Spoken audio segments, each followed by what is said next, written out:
ಮಹಿಳಾ ಕಾಂಗ್ರೆಸ್ದಿಂದ ಬೀದರ್ನಲ್ಲಿ ಪಂಜಿನ ಮೆರವಣಿಗೆ, ಪ್ರಜ್ವಲ್ ವಿರುದ್ಧ ಬೃಹತ್ ಪ್ರತಿಭಟನೆ. ಬೀದರ್ ಜೆಡಿಎಸ್ ಬಿಜೆಪಿ ವಿರುದ್ಧ ಮಹಿಳೆಯರ ಆಕ್ರೋಶ. ಕೇಂದ್ರ ಮೋದಿ ಸರ್ಕಾರ ಅತ್ಯಾಚಾರಿ ಪ್ರಜ್ವಲ್ನನ್ನ ರಕ್ಷಿಸುತ್ತಿದೆ. ರಾಜ್ಯ ಮಹಿಳಾ ಕಾಂಗ್ರೆಸ್ ಅಧ್ಯಕ್ಷೆ ಡಾಕ್ಟರ್ ಪುಷ್ಪಾ ಅಮರನಾಥ್ ಅವರ ನೇತೃತ್ವದಲ್ಲಿ ನಿನ್ನೆ ಬೃಹತ್ ಪಂಜಿನ ಮೆರವಣಿಗೆ ನಡೆಯಿತು. ಪ್ರತಿಭಟನೆಯ ಮುಂದಾಳತ್ವವನ್ನು ಶ್ರೀಮತಿ ರಾಜಶ್ರೀ ಶ್ರೀಕಾಂತ್ ಸ್ವಾಮಿ ರಾಜ್ಯ ಮಹಿಳಾ ಪ್ರಧಾನ ಕಾರ್ಯದರ್ಶಿ, ಶ್ರೀಮತಿ ಪೂಜಾ ಕಿರಣ್ ಜಾರ್ಜ್ ಜಿಲ್ಲಾ ಅಧ್ಯಕ್ಷರು, ಶ್ರೀಮತಿ ವನಿಲಾ ಸೂರ್ಯವಂಶಿ ಮತ್ತು ಶ್ರೀಮತಿ ಲತಾ ರಾಠೋಡ್ ರಾಜ್ಯ ಮಹಿಳಾ ಪ್ರಧಾನ ಕಾರ್ಯದರ್ಶಿ ಇವರುಗಳು ವಹಿಸಿದ್ರು. ವರದಿ ರೋಹನ್ ವಾಗ್ಮಾರೆ. ರಕ್ಷಿಸಿ ರಕ್ಷಿಸಿ ರಕ್ಷಿಸಿ ಮಹಿಳೆಯರನ್ನು ರಕ್ಷಿಸಿ, ಸೋಲಿಸಿ ಸೋಲಿಸಿ ಬಿಜೆಪಿ, ಸೋಲಿಸಿ ಸೋಲಿಸಿ ಸೋಲಿಸಿ ಬಿಜೆಪಿ, ಸೋಲಿಸಿ ಗೆಲ್ಲಿಸಿ ಗೆಲ್ಲಿಸಿ ಕಾಂಗ್ರೆಸ್ ಅನ್ನು ಗೆಲ್ಲಿಸಿ, ಗೆಲ್ಲಿಸಿ ಗೆಲ್ಲಿಸಿ ಕಾಂಗ್ರೆಸ್ ಅನ್ನು ಗೆಲ್ಲಿಸಿ, ರಕ್ಷಿಸಿ ರಕ್ಷಿಸಿ ಮಹಿಳೆಯರನ್ನು. ಬೀದರ್ ಜಿಲ್ಲೆಯಲ್ಲಿ ಇವತ್ತು ಮಹಿಳೆಯರು ಸಾಕಷ್ಟು ಮಂದಿ ಇಲ್ಲಿ ಸೇರಿದ್ದೇವೆ. ನಾವು ಇವತ್ತು ಒಂದು ಸಣ್ಣ ಪಾದಯಾತ್ರೆಯನ್ನ ಮಾಡೋ ಮುಖಾಂತರ ನಾವು ಒಂದು ಸಂದೇಶವನ್ನ ಕೊಡ್ಲಿಕ್ಕೆ ಇಚ್ಛಿಸ್ತಾ ಇದ್ದೀವಿ.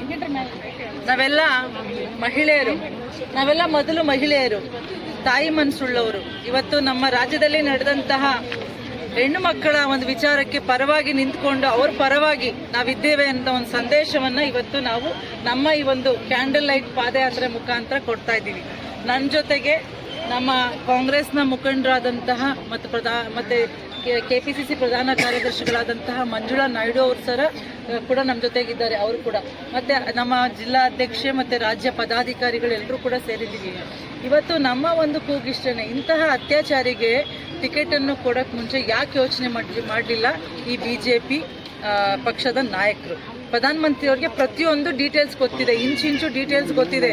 ಪ್ರಜ್ವಲ್ ರೇವಣ್ಣ ಅವರ ಒಂದು ಪೆನ್ ಡ್ರೈವ್ನಲ್ಲಿ ಇರ್ತಕ್ಕಂಥ ವಿಚಾರಗಳು ಎಲ್ಲವೂ ಗೊತ್ತಿದ್ರು ಕೂಡ ಅವರು ಬಹಳ ಅದನ್ನ ಗಂಭೀರವಾಗಿ ತಗೊಳ್ದೇನೆ ಬಹಳ ಈಸಿಯಾಗಿ ತಗೊಂಡು ಪ್ರಜ್ವಲ್ ರೇವಣ್ಣ ಅವ್ರಿಗೇನೆ, ಆ ಕಾಮುಕನಿಗೇನೆ ಟಿಕೆಟ್ ಅನ್ನ ಕೊಡ್ತಾರೆ. ಅಂದ್ರೆ ಏನರ್ಥ? ಇವರ ಉದ್ದೇಶ ಏನು? ಇಂಥವರೇ ಸಂಸತ್ಗೆ ಹೋಗ್ಬೇಕು, ಈ ತರ ಬಲಾತ್ಕಾರ ಮಾಡ್ತಕ್ಕಂಥವ್ರು ಬಲಾತ್ಕಾರಿ ಪಕ್ಷ ಅಂತ ಹೇಳ್ತೀವಿ. ಬಿಜೆಪಿನ ಬಲಾತ್ಕಾರಿ ಪಕ್ಷ ಅಂತ ಹೇಳಬೇಕು. ಯಾಕಂದ್ರೆ ಅವರು ರೇಪಿಸ್ಟ್ಗಳ ಪರವಾಗಿ, ಕೊಲೆಗಾರರ ಪರವಾಗಿ, ಈ ಗುಂಡಾಯಿಸಂ ಅವರ ಪರವಾಗಿ ಇರ್ತಕ್ಕಂಥದ್ದು. ಇವತ್ತು ಅಮಿತ್ ಶಾ ಅವ್ರಿಗೆ ಗಡೀಪಾರ್ ಮಾಡಿರ್ಲಿಲ್ವಾ? ಇವತ್ತು ಅವರೇ ಗೃಹ ಮಂತ್ರಿಗಳು ಯಾರು ಅಂದ್ರೆ ನಮ್ಮ ದೇಶಕ್ಕೆ ಅವರೇನೆ. ಇವತ್ತು ಅವರು ಕೂಡ ಸೇರಿದಂಗೆನೆ ಎಲ್ಲರೂ ಕೂಡ ಇಂಥ ಒಬ್ಬ ನೀಚನ್ಗೆ ಬೇಡ ಅಂತ ಅವ್ರ ಪಕ್ಷದವರೇನೆ ಬೇಡ ಅಂತ ತುಂಬಾನೇ ವಿರೋಧ ಮಾಡಿದ್ದಾರೆ. ಟಿಕೆಟ್ ಕೊಡಬಾರ್ದು, ಅವ್ರು ಕೊಟ್ರೆ ನಾವು ಇಲ್ಲಿ ಅವ್ರ ವಿಚಾರದಲ್ಲಿ ಇದ್ದಂತಹವೆಲ್ಲವನ್ನು ಬಿಡ್ತೀವಿ ಅಂದ್ರೂ ಕೂಡ ಅದನ್ನ ಮಾಧ್ಯಮದಲ್ಲಿ ತೋರಿಸಬಾರ್ದಂತ ಅದಕ್ಕೆ ನಿರ್ಬಂಧನೆಯನ್ನ ತಂದು ಅವನ್ಗೆ ಟಿಕೆಟ್ ಕೊಡ್ತಾರೆ. ಅದು ಅಲ್ಲದೆ ಪ್ರಧಾನಮಂತ್ರಿಗಳು ಯಾವಾಗ್ಲೂ ಬೇಟಿ ಬಚಾವೋ ಬೇಟಿ ಪಡಾವೋ ಮತ್ತು ನಾರಿ ಶಕ್ತಿ ಮತ್ತೆ ನಾರಿ ಸಮಾನ್ ಅಂತ ಮಾತನಾಡ್ತಾರಷ್ಟೇನೆ. ಆದ್ರೆ ನಮ್ಮ ದೇಶದ ಮಹಿಳೆಯರ ಪರವಾಗಿ ಅವ್ರಿಗೆ ಯಾವುದೇ ಕಾಳಜಿ ಇಲ್ಲ. ಹಂಗಾಗಿ ಅವತ್ತು ಬಂದು ಏನ್ ಹೇಳ್ತಾರೆ, ಅವರು ವೇದಿಕೆ ಮೇಲೆ ಪ್ರಚಾರಕ್ಕೆ ಬರ್ತಾರೆ, ಅವನ ಪರವಾಗಿ ಬಂದು ಪ್ರಜ್ವಲ್ ರೇವಣ್ಣನ ಗೆಲ್ಲಿಸಿ ಅಂತ ಹೇಳಿ, ಅಂದ್ರೆ ಒಬ್ಬ ರೇಪಿಸ್ಟ್ ನ ಗೆಲ್ಲಿಸಿ ಅಂತ ಹೇಳಿ ಹೋಗಿದ್ದಾರೆ. ಇಂಥ ವಿಚಾರದಲ್ಲಿ ಇವತ್ತು ನಮ್ಮ ಸರ್ಕಾರದ ಮೇಲೆನೆ ಪ್ರಶ್ನೆ ಮಾಡ್ತಾ ಇದ್ದಾರೆ, ನೀವೇ ಟಿಕೆಟ್ ಕೊಟ್ಟಿದ್ರಿ ಅಂತ. ನನಗೆ ಒಂದು ನಗ್ಬೇಕೋ ಅಳಬೇಕೋ ಗೊತ್ತಾಗ್ತಾ ಇಲ್ಲ. ಇವತ್ತು NDA ಪಕ್ಷದ ಜೊತೆ ಮೈತ್ರಿ ಮಾಡಿಕೊಂಡು JDS ಬಿಜೆಪಿ ಒಂದಾಗಿ ಅಭ್ಯರ್ಥಿಯನ್ನ ಇವತ್ತು ಚುನಾವಣೆಗೆ ನಿಲ್ಲಿಸಿರ್ತಕ್ಕಂಥದ್ದು. ಚುನಾವಣೆ ಆಯೋಗಕ್ಕೆ ನಾವು ಮನವಿ ಮಾಡ್ತೇವೆ, ಈ ಒಬ್ಬ ವ್ಯಕ್ತಿಯ, ಇವನೊಬ್ಬ ಸ್ಯಾಡಿಸ್ಟ್, ರೇಪಿಸ್ಟ್, ಇವನೊಬ್ಬ ಕಾಮುಕ ವ್ಯಕ್ತಿಯ ಒಂದು ಏನು ಇವತ್ತು ಚುನಾವಣೆಗೆ ನಿಂತಿದಾರಲ್ಲ, ಇದನ್ನ ವಜಾ ಮಾಡಬೇಕು, ಅವರ ಅಭ್ಯರ್ಥಿತನವನ್ನೇ ವಜಾ ಮಾಡ್ಬೇಕಂತ ನಾವು ಆಯೋಗಕ್ಕೆ ಕೇಳ್ಕೊಳ್ತಾ ಇದ್ದೀವಿ. ಜೊತೆಗೆ ಈಗ ವಿದೇಶಕ್ಕೆ ಹೋಗಿರತಕ್ಕಂಥ ಪ್ರಜ್ವಲ್ ರೇವಣ್ಣ ಈ ಸಂಬಂಧಪಟ್ಟಂಗೆ ಫಸ್ಟ್ ರಿಯಾಕ್ಷನ್ ಕೊಟ್ಟಿದ್ದಾರೆ. 7 ದಿನ ಕಾಲಾವಕಾಶ ಕೇಳಿದ್ದಾರೆ. ಈ ಬಗ್ಗೆ ಏನ್ ಹೇಳ್ತೀರಿ? ಹೌದು, ಒಳ್ಳೇದು, ಬಹಳ ಒಳ್ಳೇದು. ಅವ್ರಿಗೆ ರಾಜ ಮರ್ಯಾದೆಯಿಂದ ನಾವು ಬರ್ಮಾಡ್ಕೊಳ್ತೀವಿ. ಅವ್ರಿಗೆ SIT ತನಿಖೆಗೆ ಸಹಕಾರ ಕೊಡಿ ಅಂತ ಕೇಳ್ತೀವಿ. ಮತ್ತೆ ಅವರು ವಿದೇಶಕ್ಕೆ ಹೋಗಿರೋ ಹಿಂದೆನೂ ಕೂಡ ಪ್ರಧಾನಮಂತ್ರಿಯವರೇ ಸಹಾಯ ಮಾಡಿರೋದು. ಅವ್ರು ತಪ್ಪಿಸ್ಕೊಂಡು ಓಡೋಗೋಕೆ ಅವ್ರಿಗೆಲ್ಲ ಗೊತ್ತಿತ್ತು. ಎಲ್ಲ ಏರ್ಪೋರ್ಟ್ಗಳು ಕೂಡ ಅವರ ಅಧೀನದಲ್ಲಿರೋದು, ಕೇಂದ್ರ ಸರ್ಕಾರದ ಅಧೀನದಲ್ಲಿರೋದು. ಇದು ರಾಜ್ಯ ಸರ್ಕಾರದ ಅಧೀನದಲ್ಲಿಲ್ಲ, ಕೇಂದ್ರ ಸರ್ಕಾರದ ಅಧೀನದಲ್ಲಿರೋದು. ಆ ವ್ಯಕ್ತಿ ಬಗ್ಗೆ ಅವ್ರಿಗೆ ಅವನಿಗೆ ಸಪೋರ್ಟ್ ಮಾಡ್ಬೇಕಂತಾನೆ, ರಕ್ಷಣೆ ಕೊಡ್ಬೇಕಂತಾನೆ ವಿದೇಶಕ್ಕೆ ಓಡೋಗೋಕೆ ಸಹಾಯ ಮಾಡಿದ್ದಾರೆ. ಇವತ್ತು ಸನ್ಮಾನ್ಯ ಮುಖ್ಯಮಂತ್ರಿಗಳಾದಂಥ ಸಿದ್ದರಾಮಯ್ಯನವರು ಹೇಳಿದ್ದಾರೆ, ಅವ್ರ ಪಾಸ್ಪೋರ್ಟ್ನ ತಾವು ಸೀಸ್ ಮಾಡಬೇಕು ಅಂತೇಳಿ. ಪಾಸ್ಪೋರ್ಟ್ನ ಸೀಸ್ ಮಾಡಬೇಕು, ಯಾಕಂದ್ರೆ ಅವರೆಲ್ಲೂ ಕೂಡ ಇರ್ಲಿಕ್ಕಾಗೋದಿಲ್ಲ ಪಾಸ್ಪೋರ್ಟ್ ಸೀಸ್ ಮಾಡಿದ್ರೆ. ಹಂಗಾಗಿ ಹೇಳಿದ್ದಾರೆ, ಇವತ್ತು ಆ ಕೆಲಸವನ್ನ ಮೊದಲು ಪ್ರಧಾನಮಂತ್ರಿಗಳು ಮಾಡಬೇಕು. 7ನೇ ತಾರೀಕುವರೆಗೂ ಕೂಡ ಕಾಯಕ್ಕೆ ಬಿಡಬಾರ್ದು. 3ನೇ ತಾರೀಕು ಏನೋ ಬರ್ತಾರೆ ಅಂತಿದ್ರು, ಬೇಗ ಬರ್ಬೇಕು. 7 ದಿನ ಕಾಲಾವಕಾಶ ಕೇಳಿದ್ರು. ಆಯ್ತು, ತನಿಖೆಗೆ ಸಂಬಂಧಪಟ್ಟಂಗೆ SIT ತಂಡ ಏನ್ ತೀರ್ಮಾನ ಮಾಡುತ್ತೆ ಅದಕ್ಕೆ ನಮ್ಗೆ ಸಂಬಂಧ ಇಲ್ಲ. ಅದು ಮಾಡ್ಲಿ, ಸರಿಯಾಗಿ ಪ್ರಾಮಾಣಿಕವಾಗಿ ಮಾಡ್ಲಿ ಅಂತ ಕೇಳ್ತೀವಿ. ಜೊತೆಗೆ ಇವತ್ತು ಆ ಬಲಾತ್ಕಾರ ಮಾಡಿದಂಥವ್ರಿಗೆ, ಅತ್ಯಾಚಾರ ಮಾಡಿದಂಥವ್ರಿಗೆ ಇವತ್ತು BJP ಪಕ್ಷದ ಟಿಕೆಟ್ ಸಪೋರ್ಟ್ ಮಾಡಿದ್ದಾರೆ. ಇವತ್ತು ಈ ಪಕ್ಷವನ್ನ ಮತ್ತೆ ನಾವೇನಾದ್ರು ಮೋದಿಗೆ ವೋಟ್ ಹಾಕ್ಬೇಕಂತ ಹೇಳ್ತಾರಲ್ಲ, ಮೋದಿ ಅವರು ಯಾರ ಪರ ನಿಂತಿದ್ದಾರೆ? ಇವತ್ತು BJP ಯಾರ ಪರ ನಿಂತಿದೆ? ಇಂತಹ ಮಹಿಳೆಯರನ್ನ ಹಗುರವಾಗಿ ನೋಡ್ತಕ್ಕಂಥದ್ದು, ಅವಮಾನಿಸ್ತಕ್ಕಂಥದ್ದು, ಅವರ ಹತ್ಯೆ ಮಾಡ್ತಕ್ಕಂಥದ್ದು, ಅವರ ಈ ತರ ಚಿತ್ರೀಕರಣ ಮಾಡಿದಾರಲ್ಲ, ಇಂಥವ್ರ ಪರ ನಿಂತಿದೆಯಲ್ಲ. ಹಂಗಾಗಿ ಇವತ್ತು BJP ಪಕ್ಷದ ಅಭ್ಯರ್ಥಿಗಳನ್ನ ನಾವು ಯಾವುದೇ ಕಾರಣಕ್ಕೂ ಕೂಡ ನಮ್ಮ ರಾಜ್ಯದಲ್ಲೇ ಅಲ್ಲ, ಇಡೀ ದೇಶದಲ್ಲಿ ಗೆಲ್ಲಲಿಕ್ಕೆ ಬಿಡಬಾರ್ದು. ರಕ್ಷಿಸಿ, ರಕ್ಷಿಸಿ, ಬಂಧಿಸಿ, ಬಂಧಿಸಿ, ಬಂಧಿಸಿ, ಬಂಧಿಸಿ, ಬಂಧಿಸಿ, ರಕ್ಷಿಸಿ, ರಕ್ಷಿಸಿ, ಮಹಿಳೆಯರನ್ನು ರಕ್ಷಿಸಿ, ರಕ್ಷಿಸಿ, ರಕ್ಷಿಸಿ, ಮಹಿಳೆಯರನ್ನು ರಕ್ಷಿಸಿ, ಬಂಧಿಸಿ, ಬಂಧಿಸಿ, ಬಂಧಿಸಿ, ಬಂಧಿಸಿ. ಬಿಜೆಪಿಗೆ ಧಿಕ್ಕಾರ, ಧಿಕ್ಕಾರ, ಧಿಕ್ಕಾರ, ಬಿಜೆಪಿಗೆ ಧಿಕ್ಕಾರ, ಧಿಕ್ಕಾರ, ಧಿಕ್ಕಾರ, ಬಿಜೆಪಿಗೆ ಧಿಕ್ಕಾರ. ಬಂಧಿಸಿ, ಬಂಧಿಸಿ, ಅತ್ಯಾಚಾರಿ ಬಂಧಿಸಿ, ಬಂಧಿಸಿ, ಬಂಧಿಸಿ, ಅತ್ಯಾಚಾರಿ ಬಂಧಿಸಿ. ಮೋದಿ ಹಟಾವೋ, ಬೇಟಿ ಬಚಾವೋ, ಮೋದಿ ಹಟಾವೋ, ಬೇಟಿ ಬಚಾವೋ, ಮೋದಿ ಹಟಾವೋ, ಬೇಟಿ ಬಚಾವೋ, ಮೋದಿ ಹಟಾವೋ, ಬೇಟಿ ಬಚಾವೋ. ರಕ್ಷಿಸಿ, ರಕ್ಷಿಸಿ, ರಕ್ಷಿಸಿ, ರಕ್ಷಿಸಿ, ಮಹಿಳೆಯರನ್ನು ರಕ್ಷಿಸಿ, ರಕ್ಷಿಸಿ, ರಕ್ಷಿಸಿ, ಮಹಿಳೆಯರನ್ನು ರಕ್ಷಿಸಿ, ರಕ್ಷಿಸಿ.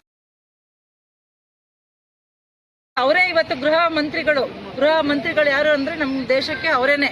ಇವತ್ತು ಅವರು ಕೂಡ ಸೇರಿದಂಗೆನೆ ಎಲ್ಲರೂ ಕೂಡ ಇಂಥ ಒಬ್ಬ ನೀಚನ್ಗೆ ಬೇಡ ಅಂತ ಅವ್ರ ಪಕ್ಷದವರೇನೆ ಬೇಡ ಅಂತ ತುಂಬಾನೇ ವಿರೋಧ ಮಾಡಿದ್ದಾರೆ. ಟಿಕೆಟ್ ಕೊಡಬಾರ್ದು, ಅವ್ರು ಕೊಟ್ರೆ ನಾವು ಇಲ್ಲಿ ಅವ್ರ ವಿಚಾರದಲ್ಲಿ ಇದ್ದಂತಹ ಎಲ್ಲವನ್ನು ಬಿಡ್ತೀವಿ ಅಂದ್ರೂ ಕೂಡ ಅದನ್ನ ಮಾಧ್ಯಮದಲ್ಲಿ ತೋರಿಸಬಾರ್ದಂತ ಅದಕ್ಕೆ ನಿರ್ಬಂಧನೆಯನ್ನ ತಂದು ಅವನ್ಗೆ ಟಿಕೆಟ್ ಕೊಡ್ತಾರೆ.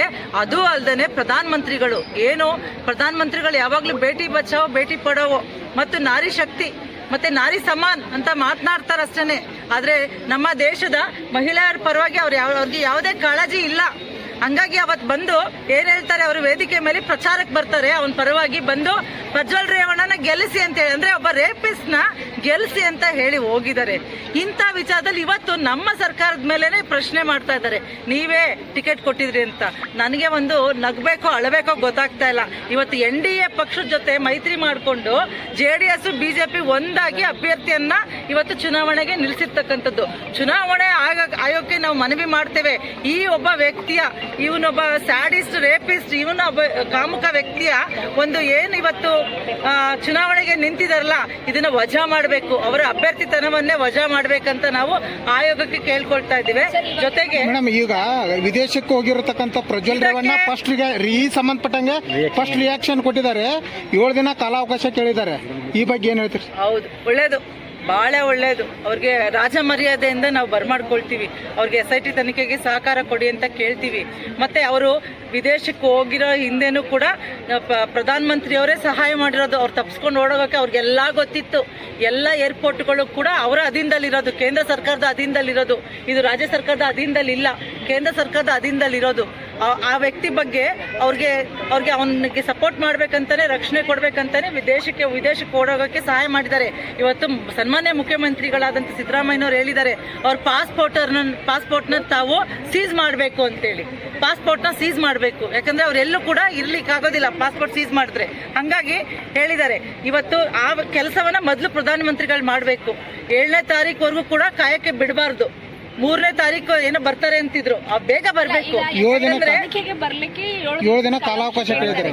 ಆಯ್ತು, ತನಿಖೆಗೆ ಸಂಬಂಧಪಟ್ಟಂಗೆ SIT ತಂಡ ಸಾಕಷ್ಟು ಉದಾಹರಣೆಗಳು. ಆ ರುಕ್ಸಾನ ಕೇಸಲ್ಲೂ ನೀವು ನೋಡಿರ್ಬೋದು, ಅವ್ರಿಗೆ ಮೆರವಣಿಗೆ ಮಾಡ್ತಾರೆ, ಅತ್ಯಾಚಾರಿಗಳಿಗೆ ಗುಜರಾತಲ್ಲಿ ಮೆರವಣಿಗೆ ಮಾಡ್ತಾರೆ, ಅವ್ರ ಕೇಸ್ ಗೆದ್ರು ಅಂತ. ಆದರೆ ಸುಪ್ರೀಂ ಕೋರ್ಟು ಒಂದು 3ನೇ ಕಣ್ಣು ಅನ್ನೋದು ಇರುತ್ತಲ್ಲ, ಆ 3ನೇ ಕಣ್ಣಿಂದ ಪಾಪ ಅವ್ರಿಗೆ ನ್ಯಾಯ ಸಿಕ್ಕಿದ್ರು ಕೂಡ ಅವ್ರನ್ನ ಅರೆಸ್ಟ್ ಮಾಡೋದ್ರಲ್ಲಿ ವಿಳಂಬ ಮಾಡಿದ್ರು. ಇವರು ಮಣಿಪುರಲ್ಲಿ ಆಗಿರುವಂಥದ್ದು ಇನ್ಸಿಡೆಂಟ್ ಆಗಿರ್ಬೋದು, ಸಾಕಷ್ಟು ಉನ್ನಾವದಲ್ಲಿ ಆಗಿರ್ಬೋದು, ಎಲ್ಲಾದರೂ ಆಗಿರ್ಬೋದು, ಎಂಥ ಒಂದು ಅತ್ಯಾಚಾರ ಹೆಣ್ಣು ಮಕ್ಕಳ ಬಗ್ಗೆ ಮಾರಣಾಂತಿಕವಾಗಿ ಆಗಿದ್ರೂ ಕೂಡ ಅವರು ಅತ್ಯಾಚಾರಿಗಳಿಗೆ ಸಪೋರ್ಟ್ ಮಾಡಿರುವಂಥದ್ದು ಸಾಕಷ್ಟು ಉದಾಹರಣೆ ಇದೆ. ಇಂಥ ಸರ್ಕಾರ ಬೇಕಾ ನಮಗೆ? ಇವಾಗ ಚುನಾವಣೆ ನಡೀತಿದೆ. ಇಲ್ಲಿ ಬೀದರ್ನ ಮೇಡಮ್ ಅವರು, ಮಾಜಿ ರಾಜ್ಯಾಧ್ಯಕ್ಷ ಮಂಜುಳಾ ನಾಯ್ಡು ಮೇಡಮ್ ಅವರು ಮತ್ತು ಎಲ್ಲ KPCC ದೊಡ್ಡ ದೊಡ್ಡ ಪದಾಧಿಕಾರಿಗಳೆಲ್ಲ ಇಲ್ಲಿ ಬರ್ತಾರೆ. ಒಂದೇ ರೀಸನ್ ಏನದಂದ್ರೆ ಆ್ಯಕ್ಚುಲಿ ನಮಗೆ ಇದು ಪ್ರೊಟೆಸ್ಟ್ 2-3 ದಿವಸ ಮುಂಚೆನೇ ಮಾಡೋದಿತ್ತು. ಆದರೆ ಮೇಡಮ್ ಅವರೆಲ್ಲ ಬರ್ಲಿದ್ದಾರೆ ಅಂತ ಇವತ್ತು ತಾಳ್ಕೊಂಡಿವಿ. ಇವತ್ತು ತಾಳ್ಲಿಕ್ಕಾಗಿಲ್ಲ. ಇಷ್ಟು ಒಂದು ಘಿನೋನ ಹರ್ಕತ್ ಆಗೋಗಿದೆ. ನಮ್ಮದು ಕರ್ನಾಟಕ ಭಾಗದಲ್ಲಿ, ನಮ್ಮದು ಹಾಸನದಲ್ಲಿ ಒಂದಿಷ್ಟು ನಾಚಿಕೆ ಬರೋಂಥ ಒಂದು ಕಾರ್ಯ ಆಗಿದೆ ಅಂತಂದ್ರೆ ಅದು ನಮಗೆ ನೋಡ್ಲಿಕ್ಕೆ ಆಗ್ಲಿಕ್ಕತ್ತಿಲ್ಲ. ಅದಕ್ಕೆ ಇದು ಒಂದು ರಾಕ್ಷಸೀಕೃತ, it's a demonic stunt that has happen here in our state. ಅದಕ್ಕೆ ನಾವು ಎಲ್ಲ ಬೀದರ್ ಮಹಿಳಾ ಕಾಂಗ್ರೆಸ್ ಇಂದ ಎಲ್ಲ ಕಾಂಗ್ರೆಸ್ ಪಾರ್ಟಿ ಕಾರ್ಯಕರ್ತರು ಯಾರ್ಯಾರಿಗೆ ಸಂವಿಧಾನದ ಮೇಲೆ ಭರವಸೆ ಇದೆನೋ, ಯಾರ್ಯಾರಿಗೆ ನಮ್ದು ಸಂವಿಧಾನ ಮೇಲೆ ಭರವಸೆ ಇದೆ, ಅವರೆಲ್ಲ ಇವತ್ತು ಬಂದು ಇವತ್ತು ನಾವು ಪ್ರೊಟೆಸ್ಟ್ ಮಾಡಿದ್ದೀವಿ. ಪ್ರಜ್ವಲ್ ರೇವಣ್ಣ ಮಾಡಿದ್ದು ಒಂದು ಘಿನೋನ ಹರ್ಕತ್ ಒಂದು ಅದಕ್ಕೊಂದು ಏನು ವರ್ಡೇ ಇಲ್ಲ ಡಿಫೈನ್ ಮಾಡಲಿಕ್ಕೆ. ಅಂಥ ಒಂದು ಕಾರ್ಯಕ್ಕೆ ಖಂಡಿಸ್ಲಿಕ್ಕೆ ನಾವಿಲ್ಲಿ ಬಂದೀವಿ. BJP ಸರ್ಕಾರ ಅಂಥ ಒಬ್ಬ ಕ್ರೂರಿ, ಅಂಥ ಒಬ್ಬ ಸೈಕೋಪ್ಯಾಥ್, ಅಂಥ ಒಬ್ಬ ಹೆಣ್ಮಕ್ಳಿಗೆ ರಾಕ್ಷಸನೇ ಅವನು. ಹೆಣ್ಮಕ್ಳ ಮೇಲೆ ಇದು ಮಾಡಲಿ. ಭಾರತದ ಇತಿಹಾಸದಲ್ಲೇ ಇಂಥದ್ದನ್ನು ಕೇಳೇ ಇರಲಿಲ್ಲ. ಎಲ್ಲಾದರೂ ಕೇಳಿರಲ್ರಿ ನೀವು? 2000-3000 ಹೆಣ್ಮಕ್ಳನ್ನ ರೇಪ್ ಮಾಡಿಬಿಟ್ಟು ಅದ್ರದ್ದು ವಿಡಿಯೋ ಮಾಡೋದು ಅಂತಂದರೆ ಆ ಮನುಷ್ಯನ ಮಾನಸಿಕ ಸ್ಥಿತಿ ಯಾರು ಕರೆಕ್ಟ್ ಇಲ್ಲನೇ ಇಲ್ಲ. There is something seriously wrong with that person. He is ill. He needs to be put in an asylum or God knows what should be done with him. ನಮಗೆ ನಮ್ಮ ಜುಡಿಷರಿಯಲ್ಲಿ ಭರವಸೆ ಅದ, ನಮ್ಮ ಜುಡಿಷರಿ ಅದು ಮಾಡ್ತದ. ಇದಕ್ಕೆ ಅವ ಮಾಡಿರೋದು ಒಂದು ಅಪಮಾನಜನಕ ಕೆಲಸದ ಮೇಲೆ ಖಂಡಿಸ್ಲಿಕ್ಕೆ ನಾವು ಇವತ್ತು 300-400ಕ್ಕಿಂತ ಜಾಸ್ತಿ ಹೆಣ್ಮಕ್ಳು ಇಲ್ಲೆಲ್ಲ ಸೇರಿ ಒಂದು ಸ್ಟ್ರಾಂಗ್ ಆಗಿ ಒಂದು ಮೆಸೇಜ್ ಕೊಡ್ತೀವಿ ದಟ್ ನಾವು ಅವ್ರು ಯಾರ್ಯಾರು ಪೀಡಿತ ಹೆಣ್ಮಕ್ಳು ಇದ್ದಾರೆ ನಾವು ಅವ್ರ ಜೊತೆ ಇದ್ದೀವಿ. ಇಲ್ಲೇ ನಮ್ಮದು ಪ್ರೊಟೆಸ್ಟ್ ಮುಗಿಯಲ್ಲ. ಅವ್ರಿಗೆ ಜಸ್ಟಿಸ್ ಸಿಗುವವರೆಗೂ ನಾವು ಹೆಣ್ಮಕ್ಳ ಜೊತೆ ಇದ್ದೀವಿ. ಮತ್ತು ಇದಲ್ದೇನೆ ನಾವು ಸುಮಾರು ಎಷ್ಟೊಂದು ಹೆಣ್ಮಕ್ಳು, ಇದು ಒಂದು ಮುದ್ದಾಗಿದೆ. ಆದರೆ ಆಜುಬಾಜು ಎಲ್ಲ ನೋಡಿದ್ರೆ ನಮ್ಮ ಹತ್ರನೇ ಎಷ್ಟೊಂದು ಹೆಣ್ಮಕ್ಳು ಇಂಥದ್ದು ಒಂದು ಕಷ್ಟ ಇದ್ರು ಹೋಗ್ಯಾರೋ ಏನೋ ಅಂಥವ್ರಿಗೂ ಎಲ್ಲ ನಾವು ಆವಾಜ್ ಆಗಿ ಬಂದೀವಿ. ಅದಕ್ಕೆ ನಂದು ಒಂದು ವಿನಂತಿ ಏನು, ಕೋರಿಕೆ ಏನು, ಪ್ರೆಸ್ ಮೀಡಿಯಾ ಥ್ರೂ ಹೇಳೋದೇನಂತಂದರೆ, ಜನರೇ ನೀವು ಯಾರ್ಯಾರು ನೋಡ್ಲಿಕ್ಕತ್ತೀರಿ, ನೀವೆಲ್ಲರೂ ಪ್ಲೀಸ್ ಎದ್ದೇಳ್ರಿ. ಇಂಥ ಒಂದು ಸರ್ಕಾರ ಬೇಡ. ಯಾರು ನಿಮ್ಮ ಮೈ ಮೇಲೇ ಕೈ ಹಾಕ್ತದೆ. ಮುಂಚೆ ಸರ್ಕಾರಕ್ಕೆ ಜೇಬಿಗೆ ಕೈ ಹಾಕ್ತದೆ ಅಂತಂತಿದ್ರು. ಈಗ ಸರ್ಕಾರ ಮೈ ಮೇಲೆ ಕೈ ಹಾಕಿರ್ತದೆ. ಹೆಣ್ಮಕ್ಳ ಮೈ ಮೇಲೆ ಕೈ ಹಾಕಿರ್ತದೆ. ಯಾರೂ ಸೇಫೇ ಇಲ್ಲ ಇಂಥದ್ರೊಳಗೆ. ಅಂಥ ಸರ್ಕಾರಕ್ಕೆ ತರಬೇಡ್ರಿ. ನಿಮ್ಮಲ್ಲಿ ಮತದಾನ ಒಂದು ಇಷ್ಟು ಸ್ಟ್ರಾಂಗ್, ನಿಮ್ಮದು ಒಂದು ರೈಟ್ ಅದ. ನಿಮ್ಮ ಮತದಾನ ಕರೆಕ್ಟಾಗಿ ಸೋಚ್ ವಿಚಾರ ಮಾಡಿ ಕಾಂಗ್ರೆಸ್ ಪಕ್ಷಕ್ಕೆ ಮಾಡಿ. ಎಜುಕೇಟೆಡ್ ಜನಕ್ಕೆ ಮುಂದೆ ತರೋಣ, ಯಂಗ್ ಜನಕ್ಕೆ ಮುಂದೆ ತರೋಣ, who actually understand the nitty gritties, who have sense in their head, who can understand the problems, who can relate to people. ಅಂಥವರಿಗೆ ತಂದು ರಕ್ಷಿಸಿ ರಕ್ಷಿಸಿ ರಕ್ಷಿಸಿ. ಧಿಕ್ಕಾರ ಧಿಕ್ಕಾರ ಧಿಕ್ಕಾರ ಧಿಕ್ಕಾರ ಅತ್ಯಾಚಾರಿಗೆ ಧಿಕ್ಕಾರ. ಮೋದಿ ಹಟಾವೋ. ರಕ್ಷಿಸಿ ರಕ್ಷಿಸಿ. ಬಂಧಿಸಿ ಬಂಧಿಸಿ ಬಂಧಿಸಿ ಬಂಧಿಸಿ ಬಂಧಿಸಿ. ರಕ್ಷಿಸಿ ರಕ್ಷಿಸಿ ಮಹಿಳೆಯರನ್ನು ರಕ್ಷಿಸಿ. ರಕ್ಷಿಸಿ ರಕ್ಷಿಸಿ ಮಹಿಳೆಯರನ್ನು ರಕ್ಷಿಸಿ. ಬಂಧಿಸಿ ಬಂಧಿಸಿ ಅತ್ಯಾಚಾರಿಯನ್ನು ಬಂಧಿಸಿ. ಬಂಧಿಸಿ ಬಂಧಿಸಿ ಅತ್ಯಾಚಾರಿಯನ್ನು ಬಂಧಿಸಿ. ರಕ್ಷಿಸಿ ರಕ್ಷಿಸಿ ರಕ್ಷಿಸಿ ರಕ್ಷಿಸಿ.